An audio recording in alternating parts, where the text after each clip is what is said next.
Dear views अस्सलाम वालेकुम। Mehran chemist channel पर हम आप सबको खुश आमदीद कहते हैं। मैं मेहरान असलम आपका ट्यूटर।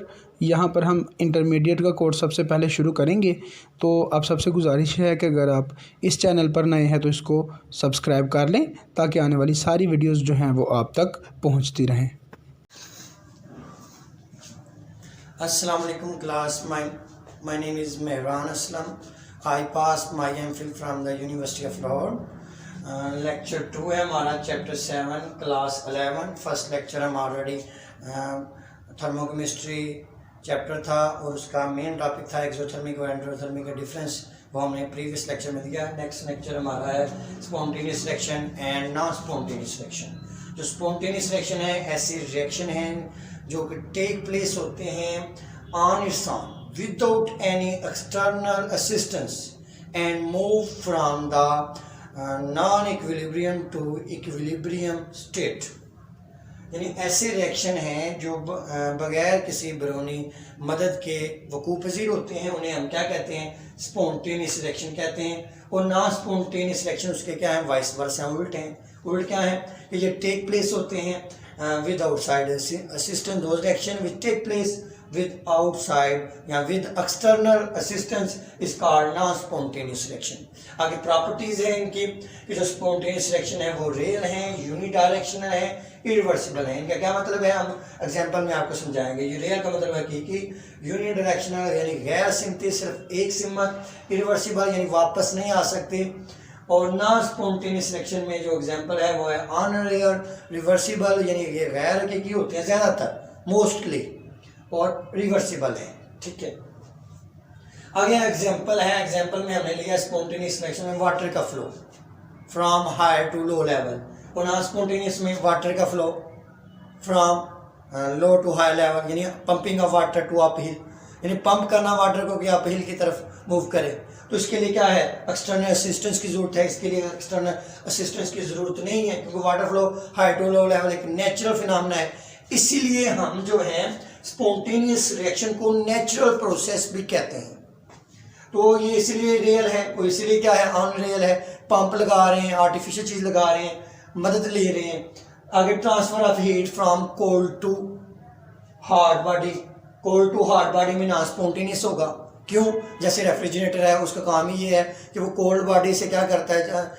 एनर्जी का अब्जॉर्ब करता है और सराउंडिंग में थ्रो कर देता है, जिससे क्या होता है? ये हम रेफ्रिजरेटर की मदद ले रहे हैं, उसमें जो फ्री ऑन गैस है उसकी मदद ले रहे हैं। तो ये फिनोमेना क्या हुआ? Non spontaneous. और इसी तरह transfer of heat from hotter to colder body, ये एक नेचुरल फिनोमेना है। कोई भी गर्म जिस्म से जो एनर्जी है, हीट है, वो ठंडे जिस्म की तरफ क्या करती है? Move. Natural phenomena, real, unidirectional.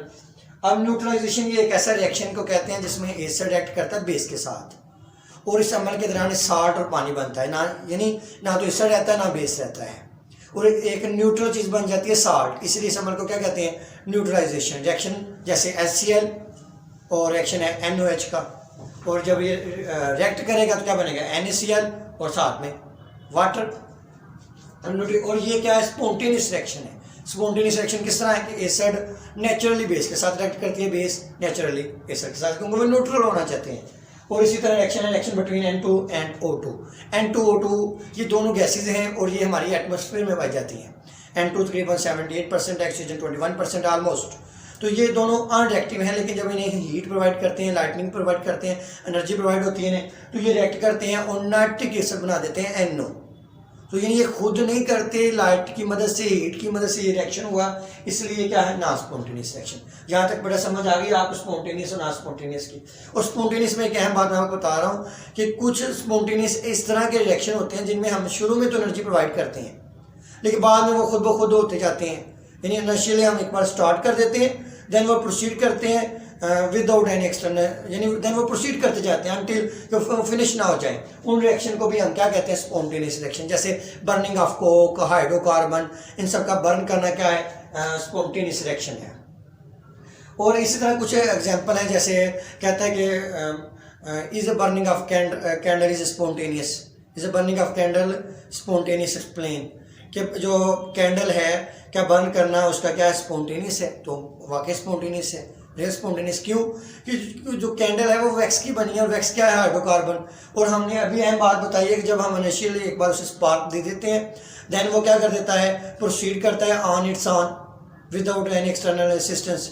और वैक्स क्या है? जब बर्न करेगी तो क्या बनेगा? Carbon dioxide, water. कंबस्शन का अमल होगा। कंबस्शन में यही होता है, जब भी हाइड्रोकार्बन बर्न करते हैं कार्बन डाइऑक्साइड में पानी बनता है। बेटा समझ आ रही है इसकी? मैंने कहा कैंडल का जो बर्न करना है वो भी स्पॉन्टेनियस में आता है। क्योंकि हमने अहम निकात में पढ़ा है कि जो स्पॉन्टेनियस है उसमें क्या होता है कि एनर्जी अगर शुरू में प्रोवाइड करनी पड़े तो तब भी वो स्पॉन्टेनियस है। जैसे हमने कहा burning of fossil fuel, hydrocarbon, would का बर्न करना भी स्पॉन्टेनियस है कि अगर वो एक दफ़ा स्पार्क करने से कंटिन्यूड बर्न करे। समझ आ गई बेटा जी इस चीज़ की? अब ये हमारा स्पॉन्टेनियस रिएक्शन और नॉन स्पॉन्टेनियस रिएक्शन हो गया है। अब कहते हैं कि जितनी एक्सोथर्मिक रिएक्शन है वो स्पॉन्टेनियस होती हैं, अक्सर कहा जाता है। कल भी हमने इस पर जिक्र किया था। और जो नॉन स्पॉन्टेनियस रिएक्शन है वो क्या है? एंडोथर्मिक। एंडोथर्मिक यानी एनर्जी ऑब्जॉर्व वाले, और जो स्पॉन्टेनियस है वो एनर्जी रिलीज करते हैं।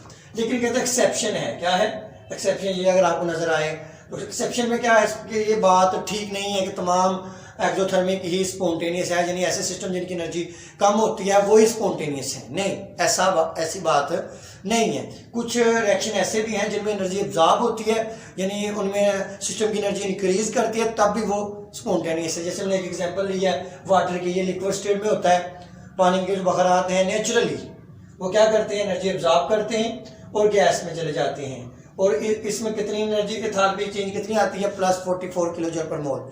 यानी जो लिक्विड का एक मालिक्यूल है, एक मोल है वाटर का, उसे एक मोल गैस में कन्वर्ट होने के लिए प्लस 44 किलो जूल पर मोल एनर्जी रिक्वायर है। और इसमें सिस्टम की एनर्जी इंक्रीज हुई है, एब्जॉर्ब हुई है, एंडोथर्मिक है, लेकिन फिर भी ये स्पॉन्टेनियस है। बाद में कह रहा हूँ ज़्यादा स्पॉन्टेनियस क्या होते हैं? एक्सोथर्मिक। लेकिन ये ऑलवेज ट्रू नहीं है। हमने एग्जांपल ली वाटर की, जो कि गैसियस स्टेट में था और उसे हमने किस में चेंज किया? लिक्विड स्टेट में। उसने एनर्जी क्या की? अब्जॉर्ब की। और कितनी अब्जॉर्ब की? प्लस 44 किलो जूल पर मोल। समझ आ गई? इस तरह के कई एग्जांपल हैं। जैसे एक और एग्जांपल है अमोनियम क्लोराइड। जब उन्हें हम वाटर में डिजोल्व करते हैं तो 15 किलो जूल पर मोल 14 किलो जूल पर मोल एनर्जी क्या करता है? अब्जॉर्ब करता है, देन वो डिजोल्व होता है। तो नेचुरल है, ये स्पॉन्टेनियस है। तो हम फिर नेचुरली ये कह सकते हैं कि जो ये अकेला एनर्जी चेंज जो है, change in energy alone is not help to predict whether the reaction spontaneous और नॉट स्पॉन्टेनियस। क्योंकि अकेला जो चेंज इन एनर्जी है, एंडोथर्मिक एक्सोथर्मिक, वो हमें नहीं बता सकता कि रिएक्शन स्पॉन्टेनियस है कि नॉन स्पॉन्टेनियस। फिर हमें कौन बता सकता है स्पॉन्टेनियस है? वो हमारी हेडिंग है डिटर्मिनेशन ऑफ स्पॉन्टेनिटी रिएक्शन। हम किस तरह जज करते हैं? चेंज इन फ्री एनर्जी को। चेंज इन फ्री एनर्जी क्या है कि delta G change in free energy पर हम नया लेक्चर बनाएंगे। इसमें बस इतना जाएगा, change in free energy positive है तो रिएक्शन क्या है? नॉन स्पॉन्टेनियस है। और चेंज इन एनर्जी क्या है? नेगेटिव है तो रिएक्शन जो है वो क्या है? वो रिएक्शन क्या है? स्पॉन्टेनियस है। यानी आपको इस बात की समझ गई? चेंज इन फ्री एनर्जी ज्यादा more suitable then exo and endothermic. क्यों? चेंज इन एनर्जी अगर पॉजिटिव है तो नॉन स्पॉन्टेनियस, अगर नेगेटिव है तो स्पॉन्टेनियस। ये तो यहाँ तक समझ आ गया आपको। अब एक क्वेश्चन हो रहा है कि ये एक्सेप्शन में यहाँ बात कर रहा था कि जो स्पॉन्टेनियस है वो रियल है, नॉन स्पॉन्टेनियस रिएक्शन जो है वो अनरियल है। तो ये बात किसी हद तक ठीक है, केमिस्ट्री के तमाम रूल किसी हद तक ठीक है, लेकिन हर जगह एक्सेप्शन आ जाती है। अब एक जगह एक क्वेश्चन बच्चों ने किया था मुझसे कि कहते हैं नॉन स्पॉन्टेनियस रिएक्शन क्या ऑलवेज जो हैं वो अनरियल होते हैं? कभी रियल नहीं होते हैं, यानी कायनात में कहीं भी नेचुरली अकर नहीं होते। तो ये बात दुरुस्त नहीं है। नॉन स्पॉन्टेनियस रिएक्शन भी जो हमारी यूनिवर्स है उसमें नेचुरली अकर हो रहे हैं। जैसे एग्जांपल हमने दी है N2 एंड O2। बेशक ये नॉन स्पॉन्टेनियस है लेकिन ये रियल है। रियल कैसे है? ये हमारी एयर में है, इनएक्टिव है, लेकिन जब थंडरिंग स्टॉर्म लाइटनिंग होती है तो ये N2 और O2 को एनर्जी मिलती है और ये कन्वर्ट हो जाती है NO में। सही है। और ये नेचुरल फिनोमेना है, ये खुद ब खुद हो रहा है, लेकिन ये एक्सेप्शन है। ज़्यादातर जो नॉन स्पॉन्टेनियस रिएक्शन है वो अनरियल हैं, यानी नेचुरली यूनिवर्स में अकर नहीं होते, लेकिन कुछ हैं। ठीक है, उम्मीद है कि आपको मेरे लेक्चर की समझ आ गई होगी। और जो नेक्स्ट लेक्चर है डिटर्मिनेशन ऑफ स्पॉन्टेनियस रिएक्शन, जो हमने बताया कि free energy change in free energy system से हम लूम कर सकते हैं, वो हम नेक्स्ट वीडियो बनाएंगे। और अगर आपका कोई क्वेश्चन है तो आप कमेंट बॉक्स में ज़रूर क्वेश्चन